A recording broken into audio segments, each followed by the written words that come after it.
guys, ElCapitan here from NewGrapes Gaming. Had a little time with Battlefield 1 and I wanted to give you a mini review. Full disclosure here, I have been anticipating this game since the release of the first trailer in May. That video instantly had me hooked and drooling. That trailer showed that EA and DICE were willing to go head to head against the competition and created a game that is truly of a different breed. This is the first game I have eagerly anticipated in the last 15 years. At first glance, one may assume that a first-person shooter set in 1918 may not be all that fun. To have antiquated guns, slow, bulky tanks, no modern technology to speak of, and even a blimp might help to cement your assumption. However, after 30 seconds of any given game mode, whether it be Conquest, Rush, Domination, or the new mode, Operations, which is a mix between Conquest and Rush, you will immediately be engulfed in all-out pandemonium. The sounds and sights of explosions, or even the buzzing of a bullet as it flies past your head, will be enough to make anyone want to duck for cover. The game instantly sucks you in and makes the borders of your TV disappear. To dumb this down to just another shooter would be like saying that Hitler may have been alive during World War II. Aside from the sound design of the game, the visuals are just downright stunning. Many times I've found myself victim to the enemy's bullets because I was caught looking at the beauty that each map seems to hold singularly. No one map feels like another.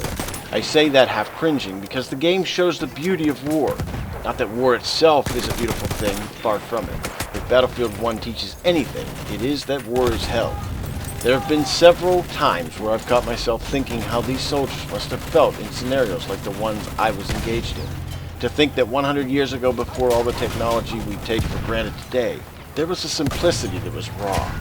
To be in the presence of an awesome machine like a Mark V tank, to see what the automatic guns were capable of, when most of the boys would have only had access to their hunting rifles.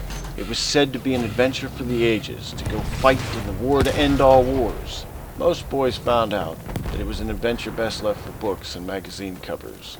Now, in all honesty, when it comes to killing in Battlefield, I suck in any of them. I know. Why would I be so excited about a game that I admit to sucking at? Simply because Battlefield offers something that most other mainstream first-person shooters do not. The opportunity to play the objective. Put me in charge of a squad and I can lead the best of them. Calling out objectives, laying down medical supplies, and the occasional revive are my forte. Sure, I get a kill every once in a while, but for me it's the teamwork that makes Battlefield a memorable game. Are there bugs? Sure. It's the Frostbite engine. It will forever have bugs. It's what we fans have learned to accept. The positives far outweigh some minor bugs. The nice thing is, DICE actually works to improve them way after release. Battlefield 4 is 3 years old, and it's still received maintenance in the past few months. Quite simply, will I be playing this game a year from now? This is a tough one. While I'm still in the infancy stage of the game and have some very frustrating moments, getting killed repeatedly after spawning in, there is an underlying question that goes through my mind while I am playing. I've never had this type of experience before. It's usually buy game, buy sequel, play sequel, and on and on. However, knowing that I still play Battlefield 4 after 3 years since its release has caused me to pause and ask myself, even while in the middle of playing a game on Battlefield 1, the question simply is, will I be playing this game in a year? Game seems to whisper to me and kindle my desire to keep playing. This question is hard for me to answer. Inevitably, it depends on whether I find the gun that works in my hands. But I doubt I'll find a gun like the SAR in Battlefield 1. Till then, I will continue to heal squad mates and lay down suppressive fire until my mind is made up. In the end, I must admit that so far the game has lived up to the hype. It has delivered on every point so far, from the competitive gameplay, the matchmaking based on skill, the sound design, as well as the most beautiful graphics I've seen on the Xbox One, and a campaign that encourages you to find out more of the history of World War I. At least I know for me, it has led me to rewatch classic movies like Sergeant York and Lawrence of Arabia. I've even found the special videos that Jack Frags and Flackfire are doing on YouTube relating to the history of the Great War very entertaining and informative.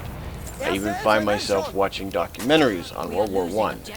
In short, the game has ignited a fire inside that makes me want to play a video game with friends as well as by myself. It has piqued my interest in the history of the war, not so much covered anymore compared with World War II. I highly recommend this game to anyone who desires a different taste from the run-of-the-mill first-person shooter games out there. I recommend it to history buffs who like the idea of participating in a period piece like World War I. The game really has enough diversity for many different styles of play. As always, I hope you enjoyed the video. If you did, give it a thumbs up. If you didn't, give it a thumbs down. Subscribing and comments always help and are appreciated. Thanks guys, we'll see you in the next video.